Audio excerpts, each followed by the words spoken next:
Hi, I'm California Trust Litigation Attorney Scott Grossman. I frequently am asked by clients, what do I do and what am I entitled to if somebody has stolen property from the trust? In this video, I'm going to answer that question. In this video, I'll be answering the following two questions. First, what are the ways of proving double damages? And secondly, how do I correctly calculate double damages?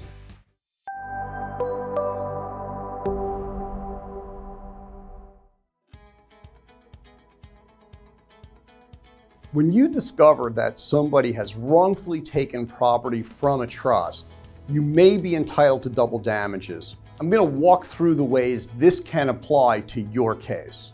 There are three situations in which double damages may apply. The first of them is where, in bad faith, somebody has wrongfully taken, concealed, or disposed of trust property.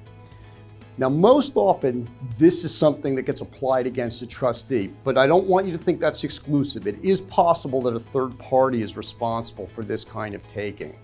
Let's assume that after the trust settlor has died, the trustee conveys title to a house to themselves, even though they're not supposed to receive that house from the trust.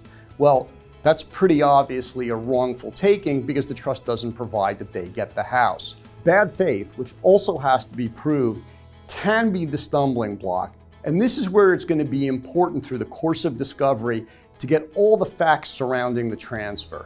If this is just what it appears to be, where a trustee simply took something that didn't belong to them, that's some awfully good proof of bad faith. And if that's the case, all the elements will be met and double damages will apply. The second situation in which double damages can apply is where a person in bad faith has wrongfully taken, concealed, or disposed of trust property using undue influence. Now think about the last part of this for just a moment, the use of undue influence. What this means is the person who got this property didn't actually do the transfer themselves. They had to influence somebody, the trustee, to make the transfer in the first place. So as you might expect, where this most often applies is where we find a trust settlor before they died transfer trust property to somebody else.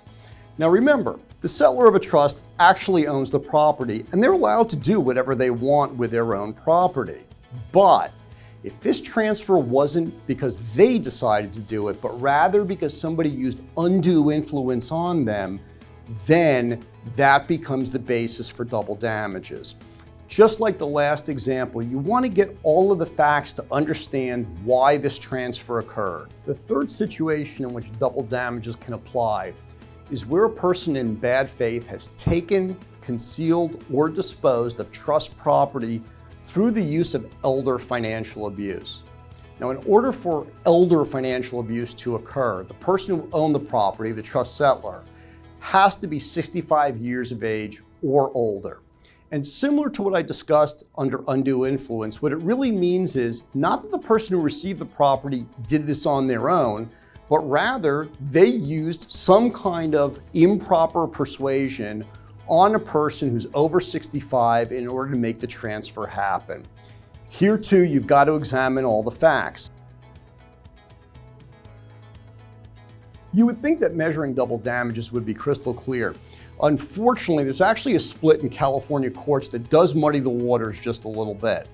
There's one court of appeal that has said that what double damages means is you take the amount of damages, you double it, and that's the amount that is received in double damages. Every other appellate court that has examined this has said you get your damages for whatever the taking is, you get an additional double damages on top of that, meaning you could get triple damages altogether. Now, I don't want to bog you down in exactly where this applies. Just know that there is that division because it may matter depending upon where your case has to be filed. Now you should have a good idea of whether double damages may apply to your case. In addition to damages, people frequently ask whether attorney's fees can be recouped as part of their litigation. In the next video, I'm going to discuss when in California trust litigation attorney's fees apply. If you found this video helpful, then please hit the subscribe bell, leave us a comment. We'll be glad to respond if you do, and give us a thumbs up.